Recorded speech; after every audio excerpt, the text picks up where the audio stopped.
Saturday, August 12th, 2023. I brought about 20 cans of wet food to go with a big bucket of kibble and 2 jugs of fresh water for the street cats today.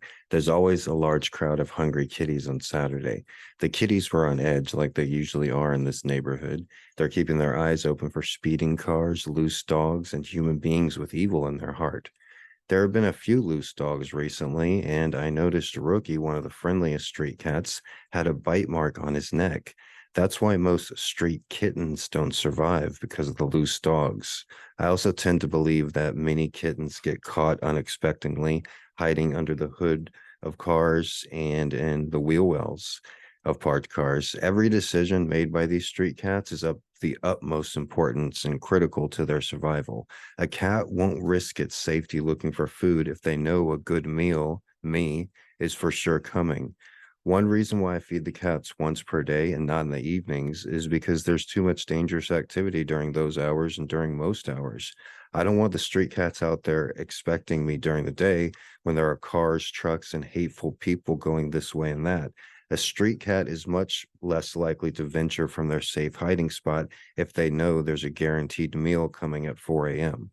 When I was done with feeding the regular colony today, I went down the street through the construction and fed the tortie who is by herself, PK. She's the skinniest street cat because I only feed her on weekends.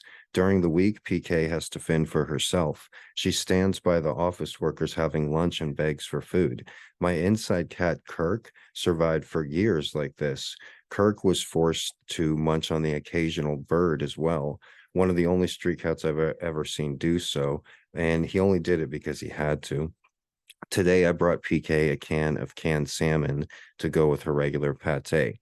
I gave her about half the can of salmon and gave the rest to Mama Swirl, who's in the same area over there. The decent young person, the only decent young person who is here, who grew up here and doesn't live here anymore, was in the parking lot today when I was feeding the cats. He was hanging out with some of his friends, like normal people do. Other young people here, they don't even have friends. The other young people here I've never seen hang out with anybody, but this kid, I don't really have anything bad to say about him because he's always been respectful to me. You know, that's the number one rule. If you show respect, you give respect. And I don't care if he's in the parking lot and I don't care if he's hanging out with his friends. It's no matter to me. However, the other kid with the white car has been and said some of the most disrespectful things anyone has ever said to me. And I'm 20 years older than him. I'm the probably the only college graduate he'll ever know.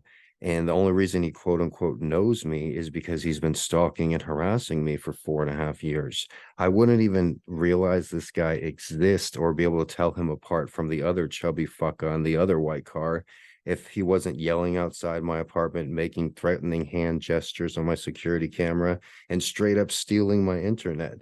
He's not even allowed to live here, probably from harassing the residents.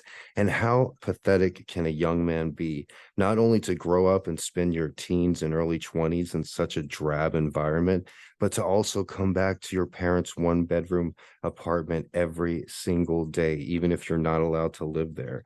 If anyone could have benefited from a boys or girls club or any extracurricular activity growing up, it would have been this scumbag. Why would he want to continue to come back and spend every single day in a one-bedroom apartment with multiple adults? That's a sorry state of existence if I ever did see one. Management is actually considering having him criminally trespassed. Where would he go then? He'd have to venture to a park or a library. He'd have to leave the only place he's apparently comfortable. During the first year I lived here, this kid's dad called me a chronic and a dealer just because I smoked pot. Well, I just caught your son stealing my internet red-handed. Who's really the criminal? Management is talking about having him criminally trespassed because of harassing residents. Who's really the criminal in this situation? The 43-year-old guy living by himself, minding his own business, or the four or five adults living in a single one-bedroom harassing him? Who's really causing excess use of the plumbing? Why is the dumpster full every single day?